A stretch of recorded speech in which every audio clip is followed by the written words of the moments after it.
संध्या की वेला में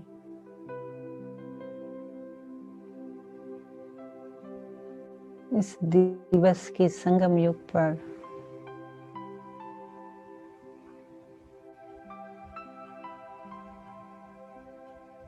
मैं आत्मा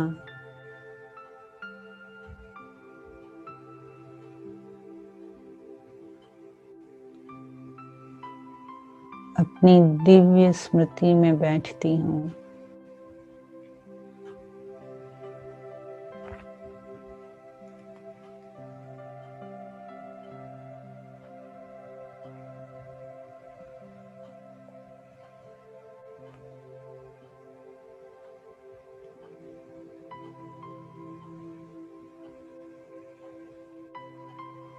शिव बाबा ने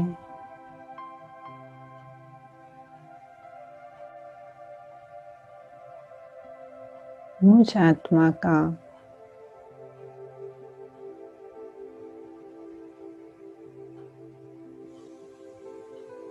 ज्ञान रूपी दीपक जगाया है।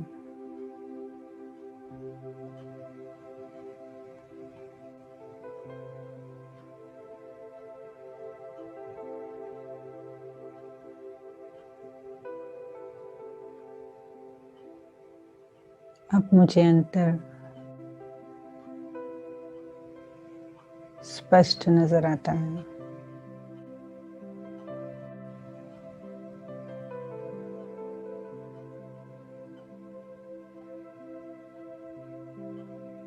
मैं जो हूँ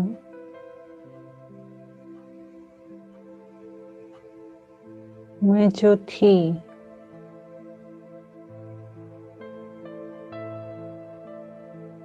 और मैं जो बन रही हूँ,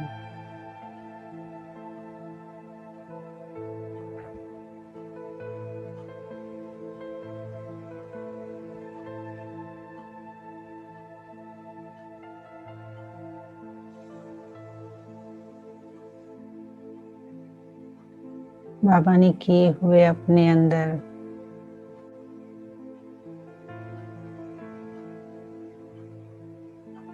परिवर्तन को मैं देखती हूँ।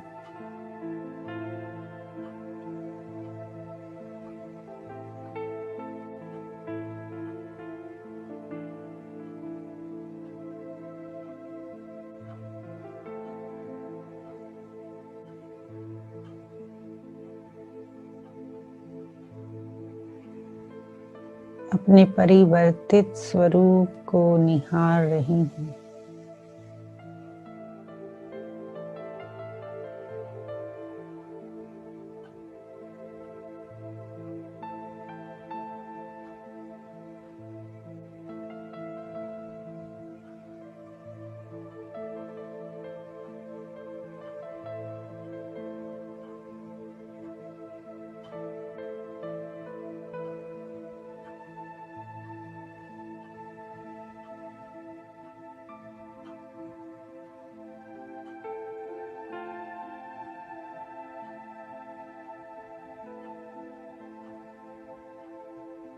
बाबा के ज्ञान के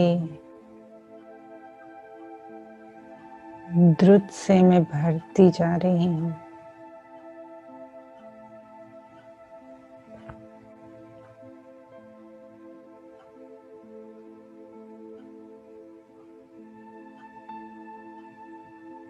हर रोज थोड़ी थोड़ी बूंदे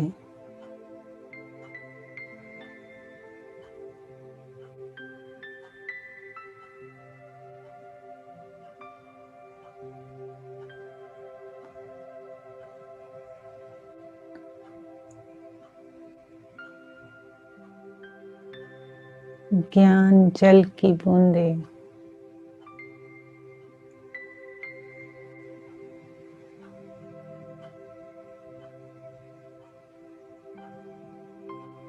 मेरे अंदर टपकती हैं।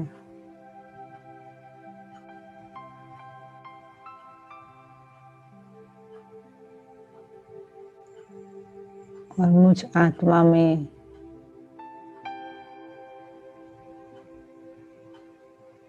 मर्ज हो जाती हैं।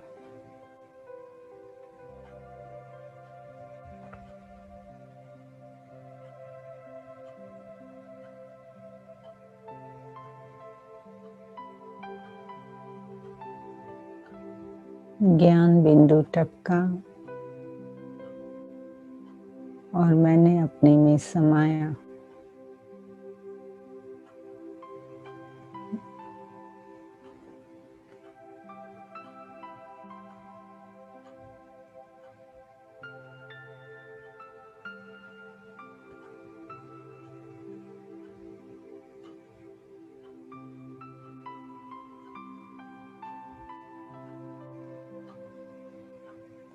ज्ञान बिंदु टपका मुझ में समा गया।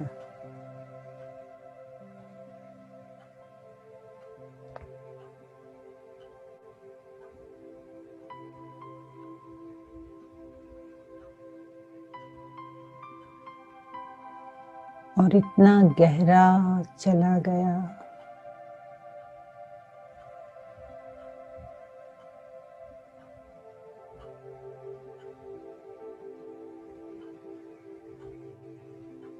इतना गहरा मुझ में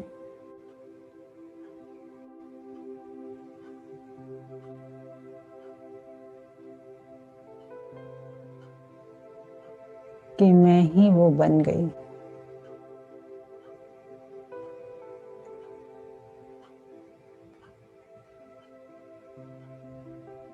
मैं ज्ञान स्वरूप आत्मा हूँ।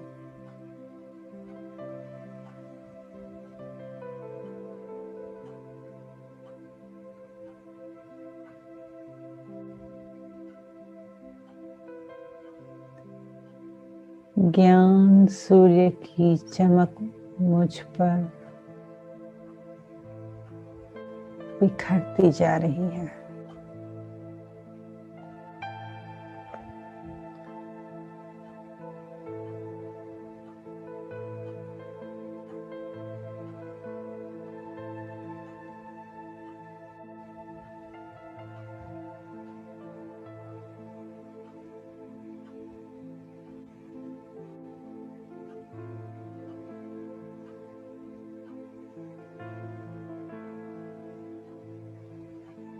संपूर्ण आत्मिक स्मृति के भाव में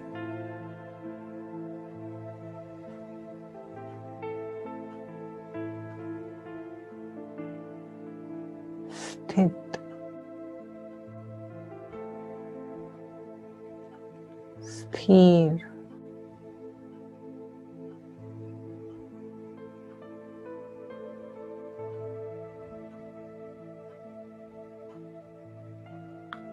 निराकारी आत्मा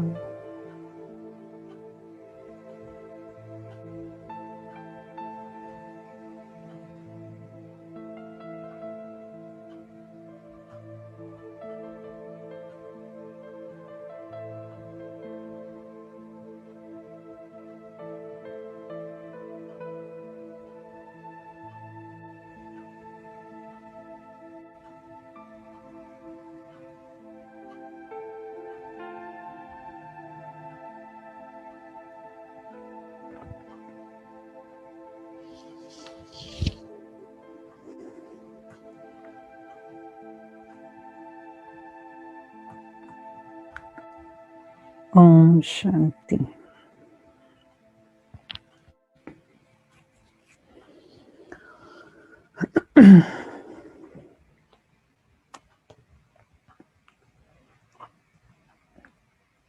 टू 281 पेज का सेकंड पैराग्राफ, जहां पर हम रुके थे। बंबई में वेदांत सम्मेलन 30 जनवरी 1956 को बंबई में वेदांत सम्मेलन हुआ था, जिसमें ब्रह्मा कुमारी ईश्वरीय विश्वविद्यालय को भी सम्मिलित होने के लिए निमंत्रण मिला था। उस सम्मेलन में भी प्रायः शंकराचार्य के अद्वैत मत के सन्यासियों आदि ने भाग लिया था। उसमें निर्मल स्वामी जी तथा अन्य बहुत से सन्यासी भी थे, जिन्होंने कि अमृतसर में ब्रह्मा कुमारी बहन के भाषण को सुना था। उन्हें ये मालूम था कि यह ईश्वरीय विश्वविद्यालय परमात्मा को सभी आत्माओं से अलग, सर्वश्रेष्ठ और जन्म मरण तथा सुख दुख से न्यारा मानता है और शंकराचार्य के अद्वैतवाद से सहमत नहीं है। अतः उन सन्यासियों ने वहां के आयोजकों पर दबाव डालकर ब्रह्मा कुमारी बहनों का निमंत्रण कैंसिल करा दिया। आयोजकों ने कोई कारण भी न दिया कि आखिर वो निमंत्रण उन्होंने पहले लिखित रूप में दिया था, उसके आधार पर आबू से आई ब्रह्मा कुमारियों का निमंत्रण समाप्त क्यों कर दिया। निवृत्ति मार्ग के सन्यासी तो माताओं बहनों का तिरस्कार करते आए हैं। वे तो कहते हैं कि नारी को ओम कहने का भी अधिकार नहीं है।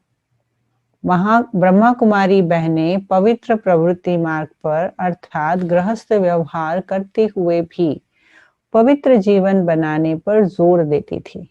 अतः उनसे सन्यासियों ने विरोध भाव के वशीभूत हो निमंत्रण खत्म कर दिया था। परंतु ब्रह्मा कुमारी ईश्वरीय विश्वविद्यालय ने लाभान्वित होने वाले कई लोग आयोजकों से मिले और उन्होंने कहा कि जनता को इन बहनों के उच्च अनुभव का लाभ मिलना चाहिए। उन्हें यह भी कहा गया कि जिन सन्यासियों ने बहनों को निमंत्रण न देने के लिए दबाव डाला है, उनसे भी हमारी बात कराई जाए कि आखिर सबको एक ही आत्मा मानने वाले अद्वैतवादियों में भी यह द्वैत क्यों पैदा हुआ। अंत में आयोजकों ने बहनों का भाषण रखने का निर्णय लिया। मंच मंत्री ने मंच पर बहनों के नाम की घोषणा की कि वे आए और अपना भाषण रखे, परंतु बहनों को सूचना देर से मिली थी, इसीलिए वे नाम की घोषणा के बाद पहुंची। उन्हें मंच पर आदरपूर्वक बिठाया गया। मंच मंत्री की कोशिश थी कि समय रहने पर इनका भाषण हो, परंतु उस दिन कार्यक्रम समाप्त होने वाला था। उस दिन वहां भारत सरकार के तत्कालीन मंत्री गुलजारीलाल नंदा जी का भाषण था। पहले निमंत्रण मिलने पर बहनों का जो भाषण तैयार था, उनको तो पुस्तिका के रूप में छपवाया गया था। उसकी प्रतियां उस सम्मेलन में सभी को बांट दी गई। सम्मेलन में भारत साधु समाज बनाने का भी प्रस्ताव पारित किया गया था। सम्मेलन समाप्त होने पर ब्रह्मा कुमारी ईश्वरीय विश्वविद्यालय की ओर से एक तार मंत्री गुलजारीलाल नंदा जी के नाम पर भेजा गया। उसमें उन्हें लिखा गया कि पंचवर्षीय योजना और भारत साधु समाज के बारे में हम ईश्वरीय ज्ञान पर आधारित कुछ दृष्टिकोण पेश करना चाहते हैं। इसके उत्तर में गुलजारीलाल नंदा जी का 16 फरवरी 1956 को तार आया कि आप कल ही बिरला मंदिर नई दिल्ली में हो रही बैठक में सम्मिलित हो। अतः ईश्वरीय विश्वविद्यालय के प्रतिनिधि अगले ही दिन सम्मिलित हुए। उसके शीघ्र ही बाद 20 फरवरी 1956 को गुलजारीलाल नंदा जी, जो कि उन दिनों योजना मंत्री थे, के निवास पर द्वितीय पंचवर्षीय योजना के बारे में उन्हें कुछ सुझाव दिए गए। बाद में यह सुझाव उन्हें लिखित रूप में भी भेजे गए। उसकी प्रति साइक्लोस्टाइल करा के अन्य विशेष लोगों को भी दी गई। उसका सार यही था कि गांधी जी स्वतंत्रता संग्राम के दिनों में कहा करते थे कि अच्छे लक्ष्य की पूर्ति के लिए साधन भी अच्छे होने चाहिए। आपने द्वितीय पंचवर्षीय योजना के मर्सी वदे की भूमिका में लिखा है कि इसे तैयार करने में भारत की प्राचीन मर्यादा और संस्कृति को अध्यात्मवाद पर आश्रित है। उसकी तो इस मसीवदे में सर्वथा उल्लेखना की गई है। उदाहरण के तौर पर द्वितीय पंचवर्षीय योजना में देश के बेरोजगारी की समस्या की ओर तो ध्यान दिया गया है, परंतु इस बात पर पूरी तरह ध्यान नहीं दिया गया है कि यदि देश में जनगणना पर तीव्र गति से बढ़ गई, जिस गति से अभिवृद्धि हो रही है, तब तो सरकार द्वारा हजार प्रयत्न होने पर भी बेरोजगारी की समस्या का उन्मूलन नहीं हो सकता। अतः इसके लिए परिवार नियोजन की जरूरत है और उसके लिए ब्रह्मचर्य की जरूरत है।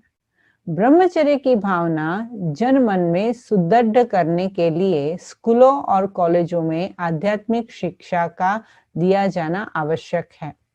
उस शिक्षा के दिव्य प्रभाव से आने वाली पीढ़ी न केवल स्वेच्छा से ब्रह्मचर्य अथवा संयम को अपनाएगी, बल्कि उसका चारित्रिक विकास भी ऐसा होगा कि चोरी चकारी, भिक्षावृत्ति, रिश्वत, डकैती आदि आदि का भी अंत हो जाएगा। तभी तो एक सुखी समाज और चरित्रवान राष्ट्र का निर्माण हो सकेगा। इस प्रकार शायद वह पहली धार्मिक संस्था थी जिसने सरकार का ध्यान परिवार नियोजन और उसके लिए ब्रह्मचर्य के महत्व की ओर आकर्षित किया। सरकार को बताया गया कि आज देश में अपराधी की रोकथाम के लिए और जेलों पर करोड़ों रुपया खर्च होता है। झगड़ों के निपटारे के लिए करोड़ों रुपया न्यायालयों पर व्यर्थ किया जाता है और जनता वकील और विधान में घेरे में पड़ी रहती है। तो यदि उन्हें सात्विक बनाने पर सरकार इस इतनी बड़ी राशि का कुछ थोड़ा सा अंश भी लगा दिया करे तो देश का कितना भला हो जाए। इसी प्रकार पंचवर्षीय योजना में मद्यपान के बारे में भी सरकार की जो नीति थी उसके बारे में भी कहा गया कि इसकी रोकथाम डंडे के बल से या जनता को कानूनी शिकंजे में कसने से नहीं होगी। उससे तो देश में चोरी छिपी और अनाचार और बढ़ेगा, क्योंकि लोग देसी तरीके से मद्य तैयार करेंगे और रिश्वत से अपनी रक्षा का प्रबंध कर लेंगे। अतः इसकी रोकथाम की विधि भी यही है कि लोगों को नैतिक विधान का परिचय शिक्षा के माध्यम से तथा अन्य मुख्य माध्यमों से मास पब्लिसिटी मीडिया के द्वारा दिया जाए ताकि उनका नैतिक उत्थान हो। उन्हें यह बताया गया कि आज पिछड़ी जातियों बैकवर्ड क्लासेस का उत्थान करना चाहते हैं, सो तो अच्छा ही है, परंतु आज जिस कोशिश में हम लगे हैं उसका परिणाम यह होगा कि लोगों का पेट तो शायद भर भी जाएगा, परंतु उनकी आत्मा तो भूखी रह जाएगी। फिर आज कई धनी लोग जो निर्धनों को शोषण करते हैं, यदि उनकी बुद्धि में यह बात भली भांति बिठा दी जाए कि सभी मनुष्य आत्माएं उस एक ही परमपिता परमात्मा की संतान है, तो उनकी दृष्टि वृत्ति ही बदली हो जा सकती है और उनके मन में भ्रातृभाव तथा दिव्य प्रेम जागृत हो सकता है और सभी में कार्य क्षमता तथा आचार का स्तर ऊंचा उठ सकता है। इस प्रकार कई तरीकों से आध्यात्मिक शिक्षा का महत्व दर्शाया गया है। उन्हें यह भी लिखा गया है कि जैसे अनेकानेक भाषाएं होते हुए भी संविधान में एक भाषा को राष्ट्रभाषा का स्थान देने का विधान है, वैसे ही अनेक धर्म होते हुए भी भारतवासियों की अधिकांश संख्या जो आदि सनातन देवी देवता धर्म था, उसकी शिक्षा दिए जाने का प्रबंध सरकार कर सकती है। आज सरकार स्वयं को धर्मनिरपेक्ष सेक्युलर मानती है, परंतु सरकार हिंदू कोड बिल आदि भी तो बना रही है, जिससे कि लोग एक प्रकार से धार्मिक मामला ही मानते हैं। तो ऐसा नहीं है कि यह सरकार यदि चाहे तो धर्म के बारे में कुछ भी नहीं कर सकती है। सरकार वास्तविक धर्म की शिक्षा देने के लिए कदम ले और दूसरे धर्मों के लोग भी भले ही अपनी शिक्षा देते रहे। उन्हें यह भी बताया गया कि वास्तव में धर्म तो एक ही है, वह तो अहिंसा, सहनशीलता, ब्रह्मचर्य और परमात्मा के साथ पिता पुत्र का संबंध ये सिखाता है। परंतु आज सरकार ने धर्म का आधार ही छोड़ दिया है। वास्तव में यह उसकी सबसे बड़ी भूल है, जो कि उसकी जड़ों को ही खोखला कर देगी। महात्मा गांधी ने भी स्वतंत्रता के लिए गीता का ही आधार लिया था, परंतु आज सच्चे स्वराज्य की स्थापना के कार्य में सरकार ने गीता को तो छोड़ दिया है। सच्चाई तो ये है कि गीता सभी धर्मों के अनुयायियों के लिए सर्वश्रेष्ठ ग्रंथ है, क्योंकि इसमें परमपिता परमात्मा के महावाक्य है। ये कैसी हानिकारक बात है कि आज लोग गीता में भी श्री कृष्ण देवता के महावाक्य मानते हैं, जबकि वास्तव में उसमें निराकार परमात्मा के महावाक्य हैं। यदि आज यह बात प्रमाणित कर दी जाए तो सभी धर्मों के अनुयायी इसे सर्वश्रेष्ठ ग्रंथ मानकर इसकी शिक्षाओं को शिरोधार्य समझें, और तब सरकार को भी इस सर्वमान्य शिक्षा की व्यवस्था करने के लिए कोई आपत्ति नहीं रहेगी। अतः ये हमारा सुझाव है कि सरकार एक कमीशन निश्चित करे, जिसमें न्याय के नियमों से परिचित कुछ धर्मपरायण तथा निष्पक्ष व्यक्ति इस विषय का निर्णय करे। हम उनके समक्ष यह बातें भली भांति प्रमाणित करेंगे कि गीता ज्ञान वास्तव में परमपिता परमात्मा ने दिया था। तब सरकार सभी शिक्षा संस्थानों में भी इसकी शिक्षा देने की व्यवस्था करे, ताकि भारत का कल्याण हो जाए। इस प्रकार विभिन्न रीति से सामान्य जनता को ईश्वरीय संदेश, शिक्षा, सावधानी और चेतावनी दी जा रही थी। नित्य प्रति काफी संख्या में नए नए लोग इस ईश्वरीय विश्वविद्यालय के संपर्क में आ रहे थे और लाभ ले उठा रहे थे। ब्रह्मा कुमारी बहनें तो अपने अपने अनुभव के आधार पर नर नारियों को ज्ञान द्वारा लाभान्वित करते तथा उनका योग ज्योति स्वरूप परमपिता परमात्मा से जोड़ने की सेवा करने में तत्पर थी ही, परंतु अब ईश्वरीय सेवा के कार्य में भी नया मोड़ आया। मातेश्वरी सरस्वती जी का जनता की सेवा अर्थ कानपुर धरणी पर पदार्पण।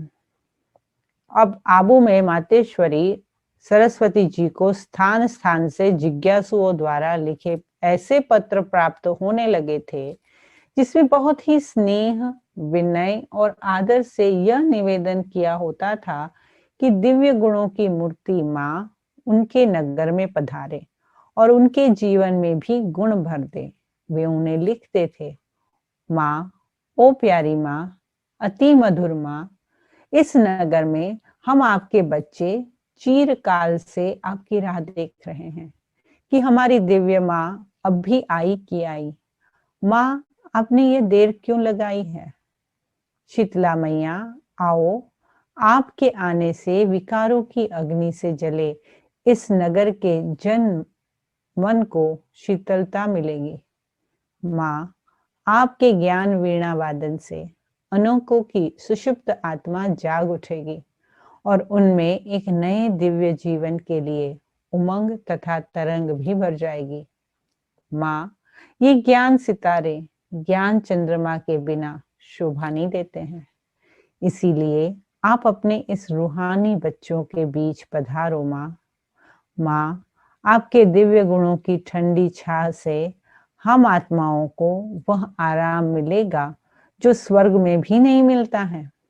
आपकी ज्ञान भरी लोरी की आवश्यकता है माँ, क्योंकि अभी हम ज्ञान मिलने के आयु के हिसाब से छोटे बच्चे हैं। बोलो माँ, आप कब आ रही हो? इस प्रकार के आग्रह, अनुरोध, अनुनय, विनय भरे पत्र अथवा आवाहन में के स्वर माँ के पास नित्य पहुंचते रहते थे। माँ उन्हें पढ़कर मुस्कुरा देती। जिज्ञासु भी चुप हो जाते। वे सोचते कि पवित्र माँ जब यहाँ आएगी तो उनके लिए यहाँ ऐसा पवित्र वातावरण है कहाँ? यह तो माया नगरी है। यहाँ तो हर कपड़े से, हर कोने से विकारों की ही तो दुर्गंध आती है। माँ ने तो कभी किसी आसुरी स्वभाव वाले व्यक्ति के घर पर्दापरण किया ही नहीं है, तो इस नगरी में उनका आवाहन करके मां को आने का कष्ट देना क्या उचित है? परंतु उनके मन में ये संकल्प टिक न पाते। उन्हें तो बस अब एक ही धुन सवार थी कि यह नगरी कैसी भी हो, माँ हमारे पास आए, ताकि हम यहाँ गृहस्थ व्यवहार में रहते हुए कुछ दिन नित्य प्रति शिक्षा लेकर अपने जीवन को कर्म योग की सुदृढ़ नींव पर खड़ा करने का अभ्यास करें। आबू में यज्ञ की चार दीवारी में तो है ही पवित्र वातावरण, परंतु यहाँ माया नगरी में रहते हुए हमारी अवस्था योग युक्त हो जाए, यही तो हमें प्राप्त करना है। और उसके लिए यदि माँ आ जाए तो सोनों में सुगंध भर जाए। आखिर वो भी दिन आ गया। नवंबर 1956 में माँ मधुबन अथवा ईश्वरीय तपोवन से कानपुर सेवा केंद्र पर पधारी, ताकि प्रभु के बिछड़े हुए लाल उनकी मधुर दिव्य गुणों से युक्त वात्सल्यपूर्ण वाणी को सुनकर लाभान्वित हो सके। कानपुर में मातेश्वरी जी का स्वागत।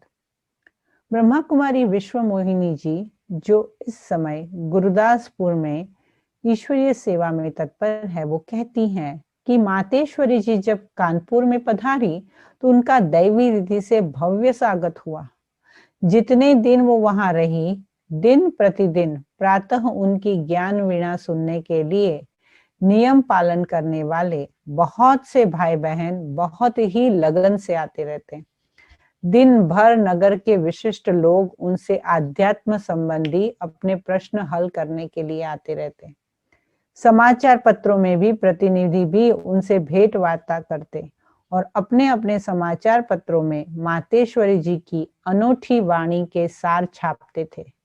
इसमें से डेली टेलीग्राफ अंग्रेजी में दैनिक पत्र, हिंदुस्तान टाइम्स कानपुर संस्करण, दैनिक जागरण, स्वतंत्र भारत, एडवांस तथा प्रदीप इत्यादि नाम के विशेष तौर पर उल्लेखनीय है।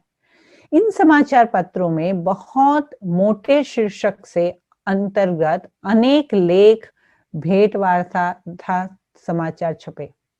इनमें से कुछ शीर्षक ये थे: विश्व एवं व्यक्तिगत शांति, पृथ्वी पर स्वर्ग उतरने ही वाला है, जगत अम्बा सरस्वती के प्रवचन, सुख शांति की प्राप्ति का सहज उपाय, आदि आदि। स्पष्ट शब्दों में ईश्वरीय संदेश। इनमें स्पष्ट रूप से बताया गया था कि मातेश्वरी जी कहती हैं कि अब परमपिता परमात्मा शिव सतयुगी पावन सृष्टि की पुनः स्थापना कर रहे हैं और कलयुगी महाविनाश की तैयारियां भी एटम बम, मुसल, प्राकृतिक प्रकोपों तथा गृह युद्धों के रूप में तीव्र गति से हो रही हैं और निकट भविष्य में विनाश ज्वाला प्रज्वलित होने वाली ही है। अतः ये जो समय चल रहा है, अपने जीवन को श्रेष्ठ बनाने के लिए बहुत ही महत्व रखता है। व्यक्तिगत एवं विश्व शांति के बारे में बताया गया था कि वर्तमान समय स्थायी, वास्तविक तथा पूर्ण शांति प्राप्त न होने के कारण व्यक्तिगत तथा संगठित रूप में मनुष्य दुख की पूर्ण निवृत्ति और वास्तविक एवं स्थायी शांति की प्राप्ति के लिए अनेक प्रकार के प्रयत्न और साधनाएं करते हैं, तथापि उन्हें यथेष्ट सफलता प्राप्त नहीं हो रही है। अभी तक यज्ञों, सम्मेलनों और शासन प्रणालियों में भी परिवर्तनों इत्यादि के रूप में जो प्रयत्न किए जा चुके हैं, उनकी असफलता ही इस बात को प्रमाणित करती है कि मनुष्य ने अशांति के मूल कारण को जाना ही नहीं है और इसीलिए वे भ्रांतिवश विश्व युद्ध की रोकथाम ही को शांति स्थापन करना मानते हैं।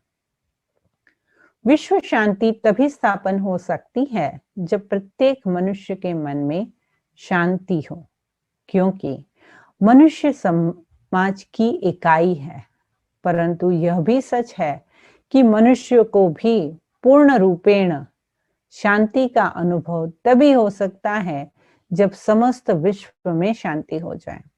ये दोनों बातें अन्योन्याश्रित है। श्रीमद् भगवद गीता में भगवान के महावाक्य के है कि धर्म की स्थापना और अधर्म अथवा कलयुगी आसुरी सृष्टि का विनाश मैं कराता हूँ। अतः सतोप्रधान सुख शांतिमय सृष्टि की भी स्थापना ज्ञान स्वरूप सर्वशक्तिवान सर्व आत्माओं के पिता परमात्मा का ही कार्य है।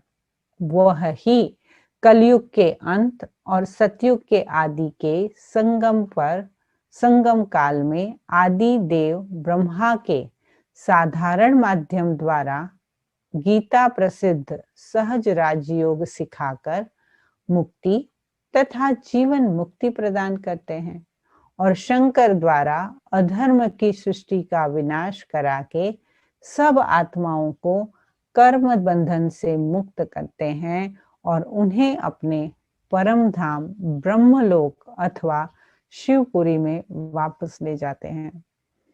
माया से सावधानी और प्रभु की पहचान। ब्रह्मा कुमारी सरला जी कहती हैं कि मातेश्वरी जी अनेक विवेक संगत युक्तियों से सिद्ध करती थी कि वर्तमान समय माया की अति है और अब इसका अंत भी निकट आ चुका है। वे वात्सल्यपूर्ण वचनों से समझाती थी, बच्चों, साधारण मानवी तन में परमात्मा आए हैं, इसलिए आप उन्हें पहचान नहीं पा रहे हो, परंतु यदि अभी गफलत करोगे तो बाद में तो पश्चाताप ही होगा। जिस पिता को जन्म जन्मांतर से ढूंढते थे, अब वो आया है, आपके लिए स्वर्गिक सुख की सौगात लाया है, तब भी आप सोए हुए हो। भाग्य बनाने वाला, रचयिता तथा सद्गति देने वाला सद्गुरु आया है और उसे बूढ़े ब्राह्मण के रूप में देखकर सत्यनारायण की कथा कहने सुनने वाले आप लोग भी उसे पहचान नहीं सकते हो और भ्रांतिवश ये समझते हैं कि वह शायद आपसे कुछ लेना चाहता है। नहीं नहीं, वो लेने नहीं देने आया है, झोली भरने आया है, जिसके बाद कभी आपको किसी प्रकार की कोई कमी नहीं रहेगी। इस प्रकार अपनी मीठी मीठी वाणी से वे आत्माओं को शांति और शीतलता देती रहती थी। उनकी उल्हादिनी शक्ति, उनकी मधुर मुस्कान, उनकी प्यार की पुचकार, उनके मन से उत्कीर्ण होने वाले हर्ष एवं स्नेह की लहरें ऐसा शांत, पवित्र, दिव्य एवं हर्षोल्लास वातावरण बना देता था कि अनायास ही अनेक जन माँ, मीठी माँ, तेरी शीतल छां, इस प्रकार के बालोचित शब्दों से उन्हें संबोधित करने लगते थे। कोई कहता था, यह शीतलता है, दूसरा, यह मनोबल को बढ़ाने वाली, विकार रूप शुभ निशुभ को हराने वाली, बुद्धि के महर्षिपन का अंत करने वाली माँ दुर्गा है। उनकी ओजस्वी एवं स्नेह भरी वाणी सभी को ऐसा अनुभव कराती जैसे कि उन्हें पाप ताप मिटते जा रहे, उनके पाप ताप मिटते जा रहे हों। तभी तो किसी कवि ने सुंदर कहा है, असुर पंच विकार विदारिणी, त्रिविधि ताप भयावह हारिणी, सतत अक्षय मंगलकारिणी, धन्य धन्य सदये जगदम्बिके, योगिनी अचला अनिमेषिणी, विमलता सुचिता संचारिणी, तमसे बहु दुर्ग विनाशिनी, धन्य धन्य शुभदे जगदम्बिके। शुभ सुहावन संगम काल की, ज्योत्सना जननी जब भाल की, सूचना मिटते जाल की, धन्य धन्य प्रज्ञा प्रतिमूर्ति है। विहरते ब्रह्मा में शिवयति, विश्व की करने अब सदगति। प्रिय प्रजापति वत्स सरस्वती, धन्य धन्य वद दे जगदम्बिके। सहज योगमयी शिव शक्ति है, सहज ज्ञानमयी अनुरक्ति है। वत्स है कहते तब गोद के, धन्य धन्य जननी शत स्वागतम। प्रिय पिता ब्रह्मा तन के वृद्ध में, प्रभे सदाशिव के अवतार की। तुम चली करने उद्घोषणा, धन्य धन्य तब है मम मातरम। तममयी कली की रजनी मिटी, प्रकट संगम काल सुहावना। सतयुगी सुख सृष्टि निमित्त है, चिर प्रकाशमयी मम मातरम। ग्रसित दुर्दम देह भान से, स्मृति विहीन हुए जड़ थे सभी। अमृत ज्ञान मिला हम जी उठे, उमर ते जय है मम मातरम। विमल ते तुमने वह दृष्टि दी, मिल रही सुख मूल पवित्रता। वंदना यह लो जगदम्बिके, सकल वंदित वंदे मातरम। कानपुर में मातेश्वरी जी की मधुर ज्ञान वीणा की मधुर स्वर लहरी। ब्रह्मा कुमारी आत्म इंद्रा जी कहती हैं कि इस अवसर पर कानपुर में एक विशेष सभा का भी आयोजन किया गया था। वह उद्देश्य भी देखने जैसा था। बहुत ही शांत वातावरण था। मंच भी बड़े ही अच्छे ढंग से सजा हुआ, काफी ऊंचा बना हुआ था। नगर के बुद्धिजीवी लोग काफी संख्या में पधारे हुए थे। सभी मातेश्वरी जी की प्रतीक्षा में बैठे थे और उनके नेत्र उस प्रवेश द्वार की ओर लगे हुए थे, जिस प्रवेश द्वार से मातेश्वरी जी ने सभा में पधारना था। आखिर सभी की प्यारी माँ आती दिखाई दी। उनकी चाल में एक निरालापन था। मुख कमल तो सदा खिलता ही रहता था। व्यक्तिगत रूप उनका भव्य था ही, उनका आध्यात्मिक प्रभाव भी कुछ ऐसा निराला था कि मन को शीतलता एवं हर्ष प्रदान करता था तथा पवित्रता एवं प्रभु प्रेम के लिए प्रेरित करता रहता था। माँ को देखते ही सभी लोग अपने अपने स्थान पर उठ खड़े हुए और वातावरण में एक कुतूहल था कि देखे अब माँ क्या कहती हैं। माँ ने श्वेत आसन धारण किया और उनके विराजमान होने पर सभी लोग पूरे ध्यान से उनकी मधुर वाणी को सुनने के लिए उत्सुक हो बैठे। मंच मंत्री भी पहले तो अवाक से बैठे थे। शायद वे इसी सोच में थे कि सरस्वती माँ का परिचय उनके सामने किन शब्दों में दे, परंतु सरस्वती माँ के उपस्थित होने से उनकी भी वाणी का प्रवाह अभूतपूर्व रूप से चलने लगा। घोषणा होने के बाद माँ पहले तो मौन रही। सरस्वती भी मौन हो जाए तो इसका भी तो कुछ रहस्य होगा ना। ज्ञान एवं योग से प्राप्त होने वाला आनंद है ही निराला कि इसका वर्णन ही कैसे किया जाए। अतः माँ तो प्रभु प्यार से भरे नेत्रों द्वारा मानो इशारे से ही इशारे में समस्त जनता को ये कह रही थी, वत्सो, क्या अभी भी संसार के विषय विकारों से आपका मन नहीं उबा है?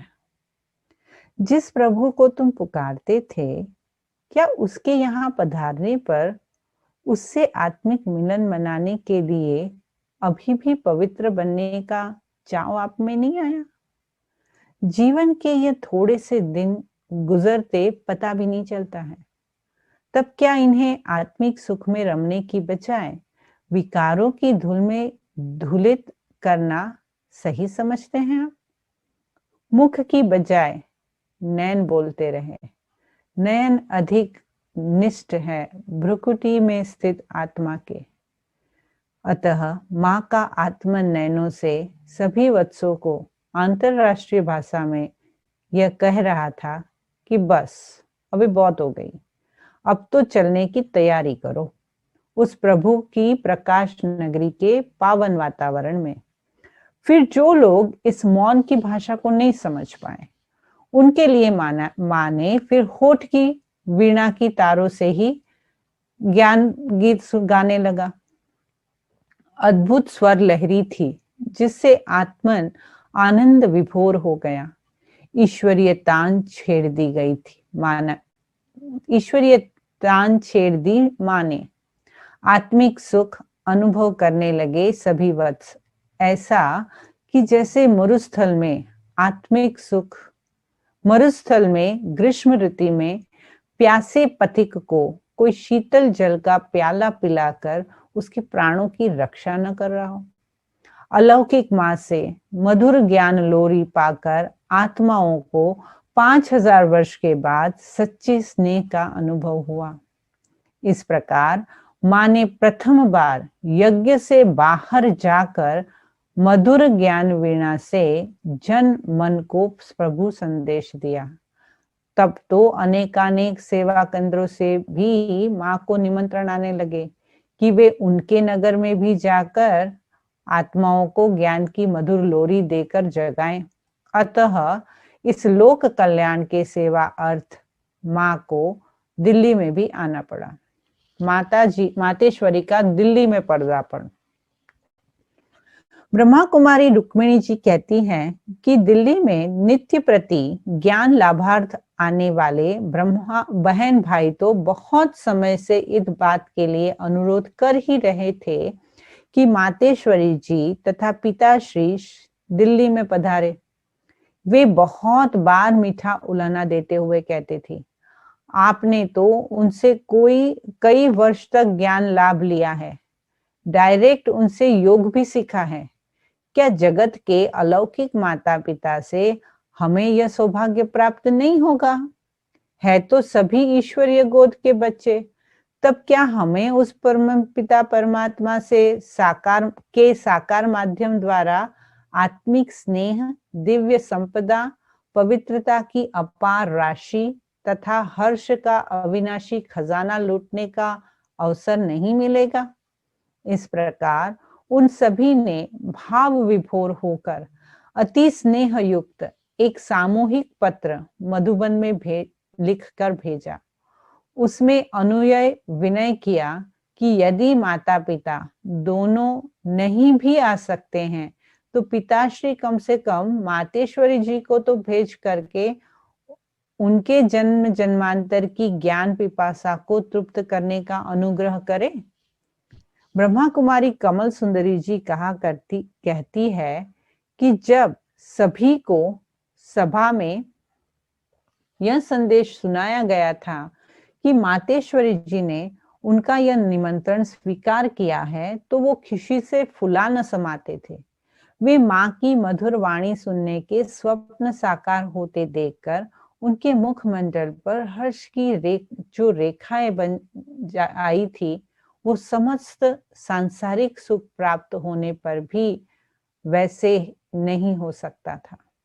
उन्हें तो यह खुशी थी कि मातेश्वरी जी से सम्मुख ईश्वरीय ज्ञान सुनकर उनके जन्म जन्मांतर की मन की मैल मिटेगी, और वे यह भी सोचते थे कि वे अपने मित्रों तथा संबंधियों को भी मातेश्वरी जी के अलौकित करने वाले प्रवचनों से लाभान्वित करने का प्रयत्न करेंगे।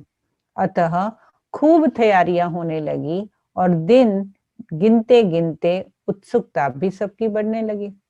जब वो दिन आ पहुंचा तब रेलवे स्टेशन पर उनका स्वागत करने के लिए ब्रह्मावत्स काफी बड़ी संख्या में पहुंचे थे। सभी श्वेत वस्त्रधारी, सभी हर्षित मुख प्लेटफॉर्म पर अन्य यात्री तथा उनको छोड़ने आए हुए उनके मित्र देखकर आश्चर्य में पड़े हुए थे कि आज क्या होने वाला है, ये सभी यहाँ क्यों इकट्ठे हुए हैं। उनके मस्तक पर प्रश्न चिन्ह भी बना हुआ था। ब्रह्मा कुमार उन्हें कुछ ईश्वरीय साहित्य देकर माँ का परिचय देते थे। सभी को खुश देखकर हर्ष के चिन्ह तो उनके चेहरों पर भी जा पहुंचे थे। वे भी उत्सुकता से वही खड़े हो जाते थे। सारे वातावरण में एक अपूर्व खुशी की लहर थी और सभी आंखें गाड़ी के आने की दिशा पर लगी थी। वह देखो, गाड़ी छक छक करती प्लेटफॉर्म पर आ रही है। और सभी के नयन माँ को ढूंढ रहे थे। माँ भी अपने कंपार्टमेंट के द्वार में बच्चों से निहारने के लिए मुस्कुराती हुई खड़ी थी। क्या कोई वर्णन कर सकता है उस सुखद घड़ी का, जब माँ ने बच्चों के बीच दिल्ली की धरनी पर पदार्पण किया। बस सभी का मनवा उल्लास और अपनत से भरकर यही कह रहा था कि ये हमारी माँ है, हमारी माँ आ गई है। अरे, यह ज्ञान वीणा वादिनी सरस्वती माँ है। यह वही है जिनको चित्रकार हंस वाहिनी विद्या वरदायिनी के रूप में चित्रित करते हैं। धन्य है हमारे यह नयन और सफल है हमारी यह जीवन की घड़ियां कि हम बिछड़े हुए बच्चे माँ से अलौकिक मिलन हुआ। अरे, कितने भाग्यशाली हैं हम जिन्हें माँ की पहचान मिली है। मना करने पर भी बहुत लोग फूल मालाएं लेकर आ गए थे। अवश्य ही उन्होंने सोचा होगा कि जन्म जन्मांतर जब हमें माँ की पहचान नहीं, तब तो हम माँ की मूर्तियों पर पुष्प अर्पित करते थे, पर उसके दर्शनों की प्यास हमारी बुझी नहीं। और अब जब नैनों के अंजन देने वाली माँ आएगी, तो क्या हम माँ को पुष्प भी भेंट नहीं करेंगे? अतः पहले से रोकने पर भी वे रुके नहीं, बल्कि अच्छे से अच्छे सुगंधिपूर्ण खिले हुए फूल के गुलदस्ते और पुष्पमालाएं ले आए थे। परंतु पुष्प तो उनके स्नेह एवं आदर भाव की अभिव्यक्ति मात्र थे। वास्तव में विशेष चीज तो उनकी उच्च मनोभावना ही थी। आगे बढ़े वे माँ के पुष्पमाला आगे बढ़े माँ को पुष्पमाला समर्पित करने, परंतु माँ का वर हाथ उन्हें थमने का संकेत देने के लिए उठा। ये क्या? सभी ने सोचा, हमें माँ क्यों रोकती है? हमारे हार्दिक उद्गारों की बाढ़ भला कोई रोक भी सकेगा क्या? परंतु सरस्वती माँ ने पिताश्री द्वारा बताए स्वर्णिम महावाक्य सुनाते हुए कहा, वत्सो, मुझे ये फूल नहीं चाहिए। मुझे तो आप जैसे चैतन्य फूल चाहिए। आप तो अब कांटों से फूल बने ही होंगे। आप वत्स ही मेरे लिए मन वांछित पुष्पमाला है। मुझे तो पिताश्री ने ऐसे पुष्पों की माला पिरोने के लिए यहाँ भेजा है। बोलो, क्या आप ऐसे फूल बने हैं? क्या आपने स्वयं में दिव्य गुणों की सुगंध भरी है? मंद मंद हंसी से माँ ने ऐसा प्रश्न किया और फिर मौन होकर वे योग युक्त नयनों से हरेक वत्स की ओर निहारने लगी, मानो उनके अंतर मन को वे जागृत करने की अलौकिक सेवा कर रही हो।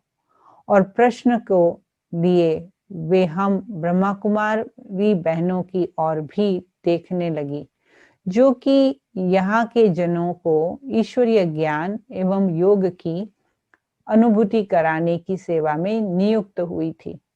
परंतु चौथाई मिनट भी नहीं हुआ होगा कि फिर सभी बोले, हाँ माँ, हम तो अब शिव बाबा के ज्ञान द्वारा कांटों से फूल बन रहे हैं। माँ का मुख कमल अब पूरी तरह से खिल उठा और दिल्ली में माँ के पास सारा दिन जिज्ञासु आते रहे। नित्य प्रातः ठीक समय पर दूर दूर से सभी उनकी पवित्र वाणी सुनने को आया करते थे। सारा दिन माँ अथक रीति से मानव मन को हर्षाने वाली ईश्वरीय ज्ञान का खजाना लुटाती रहती। माँ के थोड़े से वचन भी बहुतों के प्रश्नों को एक साथ हल कर देते थे। लोग सोचकर आते थे कि हम मातेश्वरी जी से यह पूछेंगे, हम मातेश्वरी जी से वो पूछेंगे, परंतु जब वे सभा में आकर उनकी वाणी सुनते अथवा माँ के पास आकर बैठते, तो उन्हें ऐसा मालूम होता था कि मन की सभी गांठें खुल गई हो और सब संशय छिन्न हो जाते थे। वे उस वातावरण में दिव्यता का एक अनुभव प्रभाव महसूस करते थे और माँ से उनका हार्दिक स्नेह जुट जाता था। वे ऐसा अनुभव करते थे कि वास्तव में तो उनकी यही ही माँ है। वे स्वयं को फिर से बच्चे अनुभव करते तथा माँ से टोली अर्थात प्रसाद मिलने पर ऐसा अनुभव करती कि जैसे फिर से उनका बचपन लौट आया हो और माँ स्नेह से प्यार दुलार तथा मुख मीठा करने को कुछ दे रही हो। इस भावना से पूरित अब उन लोगों के नेत्र स्नेह जल से भर जाते थे। माँ जहाँ ठहरी हुई थी वहां एक बहुत बड़ा शामियाना लगा था और प्रतिदिन विशेष सभा लगा करती थी। नित्य प्रति माँ की ज्ञान वीणा के नए ही स्वर होते थे। वह कहती थी कि देखो, दूर देश के एक मुसाफिर इस पराये देश में आया है। उस मुसाफिर को आंख नहीं पहचानती परंतु दिल जानता है। ये देख कबीरा रोया का गाना है। आंख न जाने दिल पहचाने, मूर्तियां है ऐसी, समथिंग लाइक दैट। देख कबीरा रोया का बहुत फेमस गाना है ये। वह मुसाफिर कुछ ही दिन के लिए यहाँ आया है। इस प्रकार से उत्सुकता जागृत करने के लिए वो समझती थी कि वह मुसाफिर तो परमपिता शिव परमात्मा ही है जो कि ब्रह्मलोक से इस माया नगरी में आए हैं। उन्हें हम इन चर्म चक्षुओं से तो देख नहीं सकते, परंतु हमारा मन महसूस करता है कि जो बातें ये कहता है, जो स्नेह वह देता है, लोक परलोक में के जो भेद बताता है, उससे ये सिद्ध हो जाता है कि वही त्रिकालदर्शी और त्रिलोकीनाथ शिव ही है। फिर वह समझती, देखो, परमात्मा को लोग सागर, ज्ञान सागर, शांति सागर तो मानते हैं, परंतु वे ये नहीं जानते हैं कि वो सौदागर भी है। उसके जैसा सौदागर अन्य कोई नहीं है। वह भोला भंडारी भी है, खूब भरकर देता है। ऐसा देता है कि अन्य कोई भी नहीं दे सकता। परंतु वह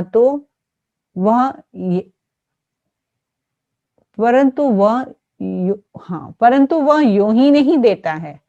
वो बड़ा पक्का व्यापारी है। भक्त अपने भोलेपन में समझते हैं कि वो दाता है, परंतु वो ये नहीं जानता है वह कुछ लेता भी है। यदि वह लेने के बिना ही दे दे तब तो फिर सभी को ही दे दे, परंतु ऐसा तो है नहीं। वो कहता है मैं कि अपने दुर्गुण मुझे अर्पण कर दो, अपना मन मुझे दे दो, तो मैं अब सभी वरदानों से आपकी झोली भर दूंगा। इस प्रकार नए नए तरीके से समझाते हुए कहती, देखो देखो तो अब बहुत समय तो गुजर भी चुका है। वह मुसाफिर यहाँ थोड़े ही तो दिन रहता है, उनमें से भी अब तो थोड़े ही दिन रह गए हैं। इस कलयुगी संसार को तो आग लगने वाली है। आखिर तो एक दिन सब जल जाना है। तब क्यों नहीं आप इन विकारों को उसके हवाले कर देते हैं ताकि वो आपको अपने ईश्वरीय खजानों से निहाल कर दे। अरे, ऐसे सौदागर से भी अगर आप सौदा नहीं करोगे, अब नहीं करोगे तो कब करोगे? इस प्रकार मातेश्वरी जी जीवन को पवित्र बनाने तथा शिव बाबा से योग लगाने के लिए प्रेरित करती रहती थी। नित्य नया उत्साह उल्लास भरती रहती थी। दिन व्यतीत होते हुए कुछ भी पता नहीं चलता था। मालूम ही नहीं पड़ता था उनके लौटने का दिन भी आ पहुंचा। सभी का मन कहता था अभी तो आई हो। और कोई कहता था माँ अब आप जाओ मत। माँ कहती थी वत्स, अच्छा आप ही चले चलो हमारे साथ, आप वही रह जाना माँ के पास। माँ की बात ही ऐसी होती थी कि उसका उत्तर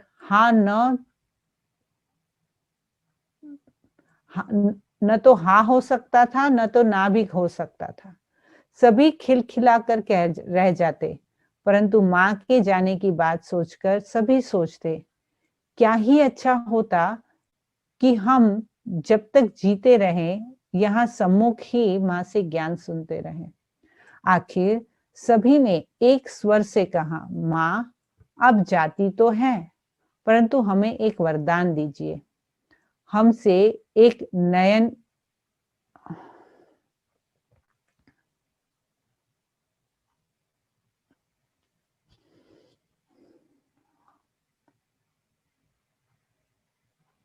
हमसे एक वचन कीजिए माँ, वो ये कि हम सभी की ओर से पिताश्री के आगे हमारी यह मनोभावना रखी जाए कि अब वे हम वत्सों के बीच पधारेंगे। माँ, आप हम सभी बच्चों की ओर से पिताश्री को ये कहेंगी ना? पिताश्री को दिल्ली में पधारने के लिए निमंत्रण। ब्रह्मा कुमारी धैर्य पुष्प जी कहती है कि सभी ने सम्मिलित रूप से एक अत्यंत स्नेहयुक्त पत्र भी प्रजापिता को लिखा, जिसमें अनुनय विनय करते हुए उनसे कहा, प्यारे बाबा, 5000 वर्षों के बाद ही तो हम आत्माओं को परमपिता परमात्मा की पहचान मिली है और यह अलौकिक परिचय मिला है।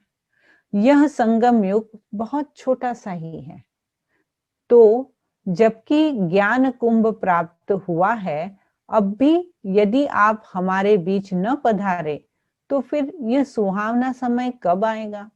बाबा, हम चिरकाल से आपकी दार देख रहे हैं। बाबा, आपके आने से हमें ज्ञान की ऐसी बहुत सी युक्तियां मिलेगी जिससे कि घर गृहस्थ में रहते हुए भी कमल पुष्प के समान पवित्र रहने में हमें सफलता प्राप्त हो जाएगी। बाबा, हम ज्ञान वर्षा द्वारा कांटों से कलियां और कलियों से फूल तो बने हैं, परंतु आप ज्ञान सूर्य अब पधारें तो हम फूल से फल बनकर दूसरों को भी ज्ञान रस से सेवा करने के योग्य बनेंगे। कन्याओं ने बहुत ही भोले भोले शब्दों में हुज्जत से लिखा, बाबा, हम कन्याओं का कहना तो आप अवश्य मानेंगे ही, क्योंकि इस पति दुनिया में हमारे तो एक ही परमपिता है। तभी तो 5000 वर्ष पहले भी भगवान को कन्हैया लाल कहलाता था।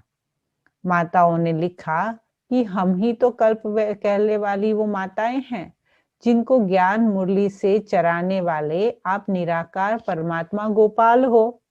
अतः हमारा विनम्र निवेदन तो आप टाल ही नहीं सकते। आइए बाबा, आइए, अब ज्यादा इंतजार न कराइए।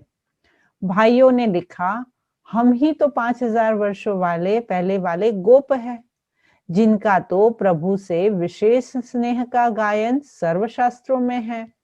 बाबा, हम जानते हैं कि दिल्ली एक माया नगरी है, परंतु आप आएंगे तो आपके साथ ही पतित पावन शिव बाबा तो आएंगे ही, क्योंकि आप ही तो उनके रथ हैं। तभी तो यहाँ के भक्तजन को पवित्रता के लिए मार्गदर्शन मिलेगा। आपके आने से हम वत्सों को एक नया उत्साह मिलेगा, नई उमंग हमारे जीवन में आएगी, जिससे कि हम जन जन को ईश्वरीय संदेश देकर उनकी ज्ञान सेवा करने में तत्पर हो जाएंगे। आपके यहाँ पधारने से जन्म जन्मांतर से अज्ञानता एवं माया से मूर्छित हुए अनेक आत्माओं को ज्ञान रूप संजीवनी बूटी मिल जाएगी। बाबा, आइए, अब देर न लगाइए। कल्प से बिछड़े हुए आपके हम बच्चे आपकी राह में आंखों बिछाए बैठे हैं। इस प्रकार सभी ने हस्ताक्षर करके एक अति शोभनीय स्नेह युक्त भावनापूर्ण पत्र बाबा को भेजा। आखिर प्रेम के सागर शिव बाबा तथा ब्रह्मा बाबा ने उसे स्वीकार कर लिया और उनके आने की शुभ सूचना पाकर सभी का हृदय कमल खिल उठा। सभी इनके मन में ऐसा आहत हो था कि जैसे कि वे इस कलयुगी दुनिया में न चाहते हो, बल्कि इसके बहुत ऊपर इस कलयुगी दुनिया में न रहते हो, लेकिन उसके बहुत ऊपर किसी ऐसे लोक में बसते हो जहां न विकार है, जहां न दुख है, जहां न बुराई है, जहां न अशांति है, खुशी का पारावार न था। बस हमारे प्राण प्यारे बाबा आने वाले हैं। इस याद में सभी का मन स्थित हो गया था। भले ही वे तन से यहाँ थे, उनका मन तो बाबा के ही पास था। बाबा ने आने से पहले ही मधुबन माउंट आबू से लिख भेजा, मीठे मीठे सिकिलधे बच्चे, शिव बाबा तो इस समय पतित विश्व को पावन बनाने की सर्विस पर उपस्थित है। बच्चों के स्नेहवश ही तो उन्हें परम धाम छोड़कर इस माया नगरी में आना पड़ा। बाबा तो आया ही है ज्ञान वत्सों से आप बच्चों की झोली भरने, ज्ञान रत्नों से आप बच्चों की झोली भरने। बच्चों की बार बार पुचकार सुन आखिर तो दिल्ली को ठक्कर से ठाकुर अथवा पत्थरपुरी से पारसपुरी बनाने के लिए आना ही होगा। अतः शिव बाबा का इस रथ को फरमान मिला है कि चलो तैयार हो जाओ, दिल्ली जाना है, क्योंकि बच्चे बहुत याद कर रहे हैं। बाप को ले आने के लिए दादा को तो आना ही होगा। बच्चे, देखा आप कितने सिकिलधे और प्यारे हैं। जिसे दुनिया अपरम अपार एवं त्रिलोकीनाथ मानती है, वो आप बच्चों की सेवा पर आ उपस्थित हुआ है और आप बच्चों की बात को स्वीकार कर लेता है। परंतु देखो, ये याद रखना कि किस हस्ती को आप अपने पास मेहमान के तौर पर बुला रहे हो, उसको आपने पहचाना है तो अवश्य ही उसके सदके माना उस पर न्योछावर होने के भाव में पवित्र रहना होगा, क्योंकि वो आया ही है इस छीछी विकारी को गुल गुल सुगंधों पूर्ण बनाने के लिए। अतः पूरे ही नियमों में तुम्हें अवश्य रहना होगा। अवस्था ज्ञान युक्त बनाए रखनी पड़ेगी। बाबा ने ये भी लिखा है कि देखो बच्चे, स्टेशन पर कोई भी फूल लेकर नहीं आएगा और ज्यादा बच्चों को आने की आवश्यकता की जरूरत ही नहीं है। बच्चे फालतू खर्चे नहीं करना है। तो समझा, ये ब्रह्मा बाबा का और शिव बाबा का आदेश है कि फूल में पैसा डालना वरना फालतू खर्चा करना। और तब से हमने कभी फूल में पैसा नहीं डाला।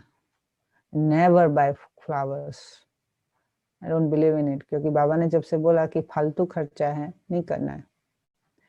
क्योंकि आप वत्स अब यह तो समझ चुके हैं ना कि ज्ञानवान मनुष्य का तो एक एक पैसा अनमोल होता है, जिसे वह दूसरों की ज्ञान सेवा में लगाकर सफल कर सकता है।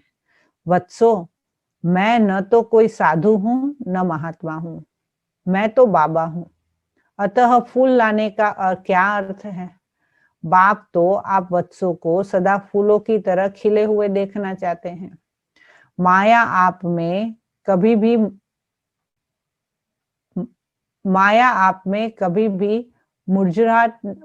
मुरझाहट न लाए। आप में दिव्य गुणों की सुगंध बनी रहे और उस द्वारा अनेकानेक जनों को यह परिचय मिले कि अवश्य ही ज्ञान सूर्य परमपिता परमात्मा का कर्तव्य चल रहा होगा। तभी तो इनमें दैव्य गुणों की यह अनोखी सुगंध है। आप वत्सों ने ही तो अपने पिता को प्रत्यक्ष करना है, क्योंकि प्रसिद्ध उक्ति भी इसी प्रकार है। ठीक है, तो आज हम 300 पेज नंबर 300 की लास्ट लाइन पर रुकते हैं। अच्छा, ओम शांति।